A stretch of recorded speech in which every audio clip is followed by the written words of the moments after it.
स्वागत है दोस्तों आप सभी का अपने आज एक और नए एक वीडियो में हमारे चैनल दी गुज्जू प्रोग्रामर्स के वेब डेवलपमेंट सीरीज का आज का होने वाला है अपना डे नंबर 7। और आज हम लोग बात करने वाले हैं अपने CSS के बारे में। अभी तक हम सीख रहे थे HTML और HTML अभी और भी आगे सीखते रहेंगे, लेकिन साथ में अभी हम CSS को भी ऐड ऑन करना चाहते हैं ताकि हम थोड़ा इंटरेस्ट बना रहे अपना। HTML में क्या हम खाली स्ट्रक्चर एक बना सकते हैं अभी, उसमें कुछ CSS से कुछ स्टाइलिंग का पार्ट हो नहीं रहा अभी।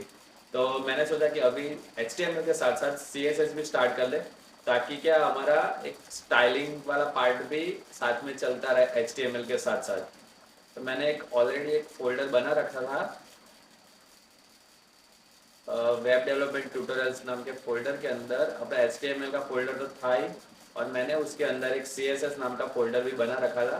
तो सेम आप लोग भी मेरी तरह एक CSS का फोल्डर बना लीजिए, जिसके अंदर जिसको VS कोड से ओपन कर लीजिए और एक नई फाइल क्रिएट कर लीजिए। आज हमारा डे नंबर 7 है, तो हम फाइल का नाम भी डे नंबर 7 से ही रखने वाले हैं, डे 07।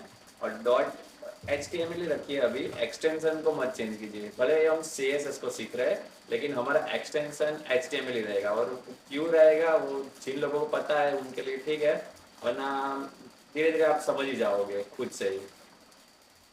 फटाफट एक HTML बॉयलर प्लेट रख देते हैं हम।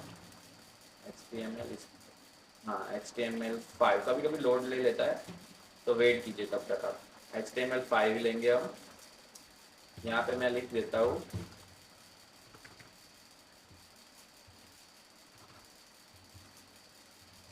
CSS intro. तो आज का वीडियो है हमारे CSS के इंट्रोडक्शन का। तो जैसे कि आपने देखा ही होगा मेरे फर्स्ट वीडियो में, जो इंट्रोडक्शन वीडियो था अपने वेब डेवलपमेंट का, उसमें मैंने समझाया था कि CSS क्या होती है, उसका यूज केसेस क्या है, सब मैंने समझाया था। तो अभी तक अगर आपने वो वीडियो नहीं देखा है तो पहले वो वीडियो चेकआउट कर लीजिए, फिर इस वीडियो को आगे कंटिन्यू कीजिए। तो हम एक काम करते हैं, CSS का एक बेसिक इंट्रोडक्शन में आपको एक लाइव डेमो ही दे देता हूँ आज कि CSS होता क्या है। और कल से हम वीडियो जो बनाएंगे उसमें हम CSS के एक एक टॉपिक सीखेंगे अपने HTML के साथ साथ। तो आज मैं एक लाइव डेमो दे देता हूँ आपको, तो बस देखते जाइए मैं क्या कोड करता हूँ।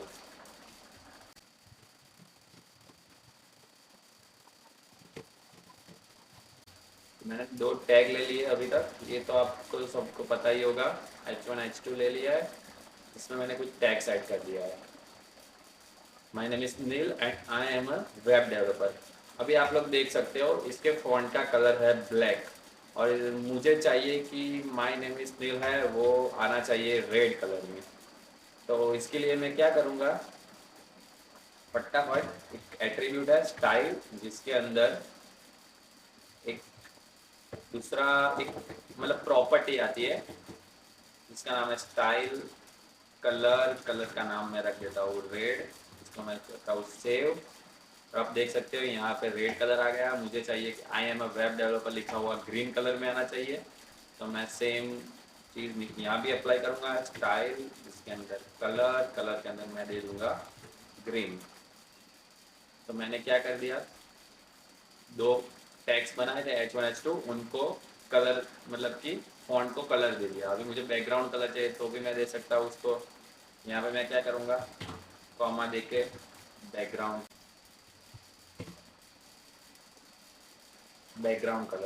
कलर मैं ले लेता हूँ ब्लू कलर। कोई कलर कॉम्बिनेशन नहीं बैठेंगे अभी, लेकिन हम क्या देख रहे हैं खाली कि प्रॉपर्टीज अप्लाई हो रही है या नहीं।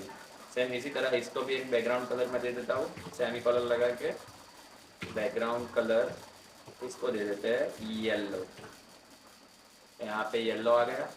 तो अभी मुझे ये सेम चीज़ CSS का कि एक मज़ेदार खेल है। CSS को हम 3 तरीके से डिफाइन कर सकते हैं। जो 3 तरीके हैं, एक है इनलाइन, इंटरनल और एक्सटर्नल, जो आप देख सकते हो। इनलाइन CSS आती है, इंटरनल CSS आती है और एक्सटर्नल CSS आती है। तो अभी जो मैंने ये स्टाइलिंग वाला पार्ट किया है वो मैंने ओपनिंग टैग के एट्रीब्यूट्स के अंदर किया है। आप देख पा रहे हो कि मैंने ओपनिंग टैग के एट्रीब्यूट्स एक लिया है, स्टाइल ओपनिंग टैग के अंदर लिखा है, तो उसको बोलते हैं हम इनलाइन CSS। अगर ये सेम चीज़ मुझे अप्लाई करनी है इंटरनल CSS से, तो मैं उसको एक काम करते हैं, इसको मैं कमेंट कर देता हूँ। कमेंट का मतलब आपको पता ही होगा, मैंने एक शॉर्टकट की यूज़ की है, कंट्रोल प्लस फॉरवर्ड स्लैश। इससे क्या होगा कि टेम्पररी अपना कोड क्लोज हो जाएगा। ओके, तो सेम अभी मैं फिर से H1 H2 बना लेता हूँ फटाफट। इस बार मैं खाली टेक्स्ट में नील और वेब डेवलपर ऐसे ही मैं लिखता हूँ जस्ट। सेम मैंने जो स्टाइल अचीव की थी इनलाइन CSS से, अभी मुझे क्या करना है, उसको इंटरनल CSS से स्टाइलिंग करनी है। तो मैं फटाफट अपने हेड टैग के अंदर आ जाऊंगा। हेड टैग के अंदर एक टैग है स्टाइल करके, इसके अंदर मैं लिख दूंगा कि मेरा जो H1 है कोड के अंदर अभी मेरा H1 ये है, H2 ये है। H1 को अपने कौन सा कलर लिखा था, कलर रेड, तो मुझे H1 को रेड कलर देना है। तो मैं अगर रेड ऐसे लिखूंगा तो मेरा टेक्स्ट का कलर चेंज होगा H1 का। सेम ऐसे ही अगर मैं इधर H1 की जगह H2 कर लेता हूँ, H2 नाम का जो मेरा टैग है वो ये CSS का कलर जो मैंने दिया है, ये प्रॉपर्टी उसकी हो जाएगी। तो यहाँ पे कलर चेंज होगा, H2 के लिए होगा। तो ऐसे ही हम फटाफट H1 को कलर और बैकग्राउंड कलर दे देते हैं, जैसे हमने इनलाइन में किया था। कौन सा कलर दिया था वैसे बैकग्राउंड में हमने, ब्लू दिया था, तो सेम इसको भी हम लोग ब्लू कलर कर देंगे। और इसी तरह अपने H2 के लिए भी कलर इसको लगा देता हूँ मैं ग्रीन, और बैकग्राउंड कलर इसको मैं दे देता हूँ येलो। येलो, तो सेम चीज़ मैंने पहले भी अचीव की थी, वो इनलाइन स्टाइलिंग के थ्रू की थी, और ये सेम स्टाइलिंग मैंने अचीव की है वो है इनलाइन CSS के थ्रू। तो आप थोड़ा थोड़ा समझ जाओगे, ये एक लाइव डेमो है। मैं अभी आपको थोड़ा ना समझ आ रहा हो तो कोई दिक्कत नहीं है, मैं इसका एक अलग अलग एक टॉपिक, अलग अलग मतलब वीडियोस क्रिएट करूंगा इंडिविजुअली, तब मैं आपको एक एक टॉपिक के बारे में डीपली समझा दूंगा। अभी आप खाली समझ लो, ये हमारा एक लाइव डेमो सेशन है। तो ये हो गया हमारा इनलाइन CSS। अगर मुझे अभी अभी तीसरी कौन सी थी, एक्सटर्नल CSS। अगर मुझे ये सेम थिंग अचीव करनी है एक्सटर्नल CSS के थ्रू, तो हम कैसे कर सकते हैं वो भी हम देख लेते हैं। तो फटाफट से जैसे मैंने आपको बताया, इसको कमेंट कर लेते हैं ये पार्ट को।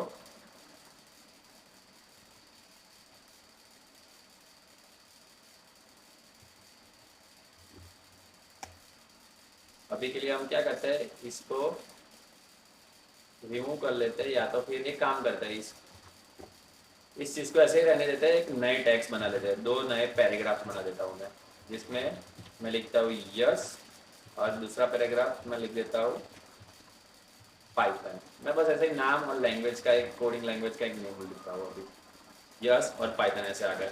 अभी मुझे क्या करना है, सेम ऊपर की तरह जैसे कलर रेड देना है और बैकग्राउंड कलर ब्लू देना है।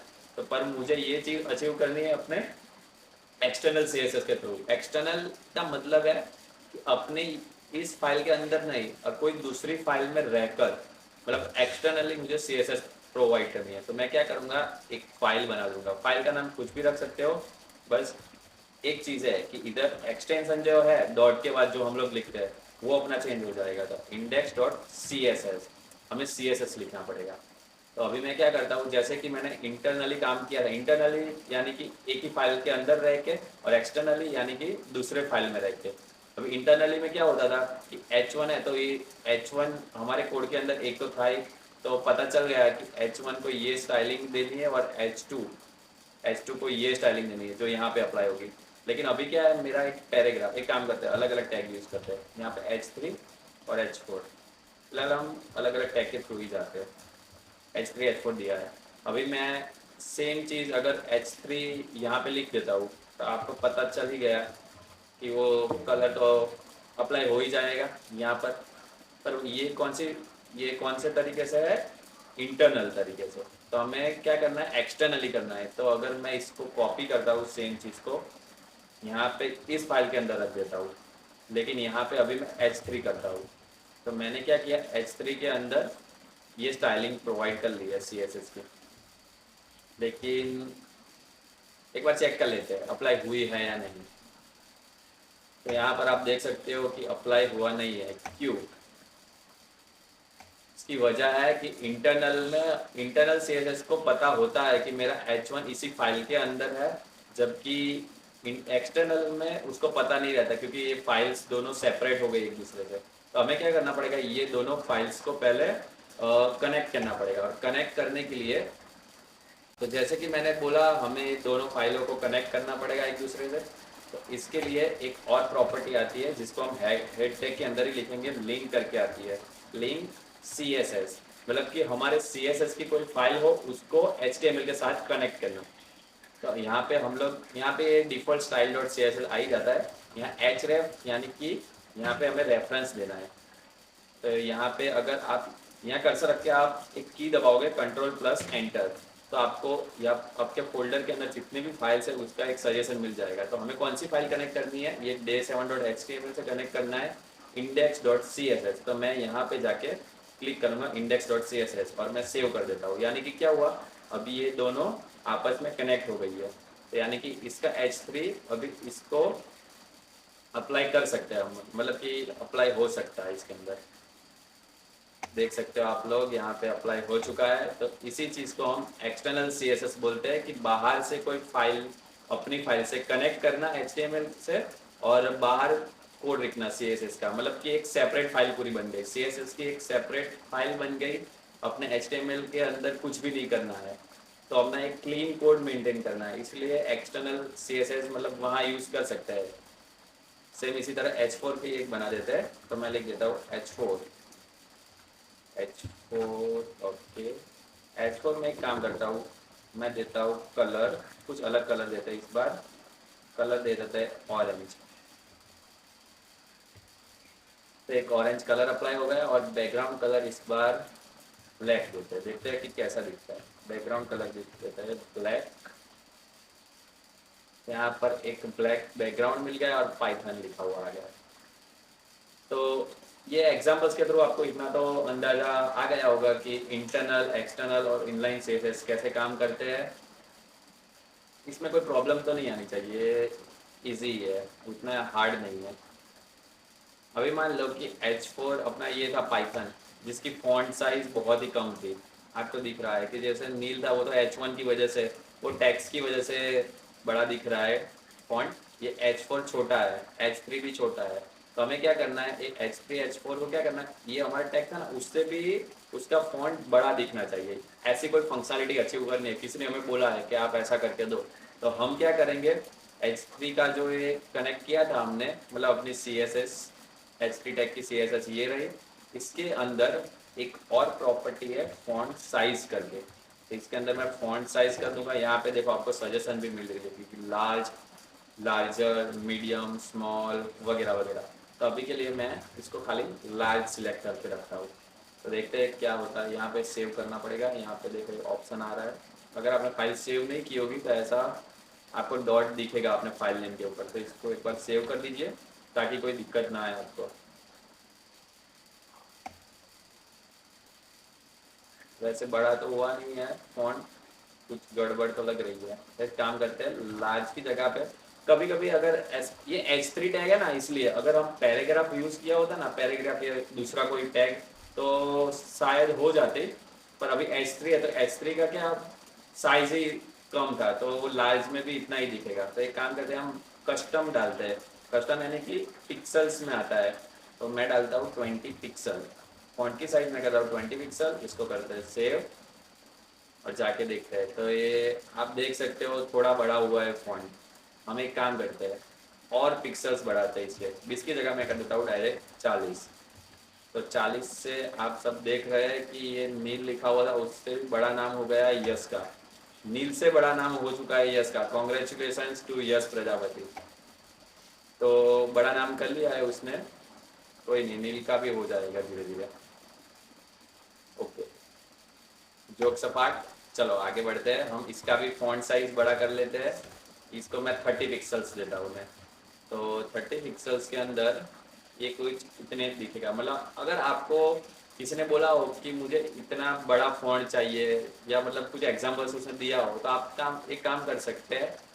आप धीरे धीरे ऐसे फॉन्ट्स को बढ़ा सकते हैं कि मैंने 30 किया, 30 में मुझे कुछ इतनी साइज मिल रही है। फिर आप देखोगे कि नहीं मुझे और ज़्यादा चाहिए था, तो आप एक एक करके बढ़ा सकते हो ऐसे। ठीक है, कर से ऐसे बढ़ा सकते हैं। अभी के लिए हम 40 ही रखते हैं। ओके, ठीक है। तो आज का इंट्रोडक्शन यही था CSS का। बाकी कल से हम एक पर्टिकुलर इंडिविजुअल टॉपिक सीखने ही वाले हैं CSS के। तो मिलते हैं जल्दी कल के एक नए वीडियो में। तब तक के लिए आप लोग हमारे वीडियोस देखते रहे। तो मिलते हैं जल्दी कल के एक नए वीडियो में, जहाँ पे हम स्टार्ट करेंगे अपना पहला CSS का टॉपिक।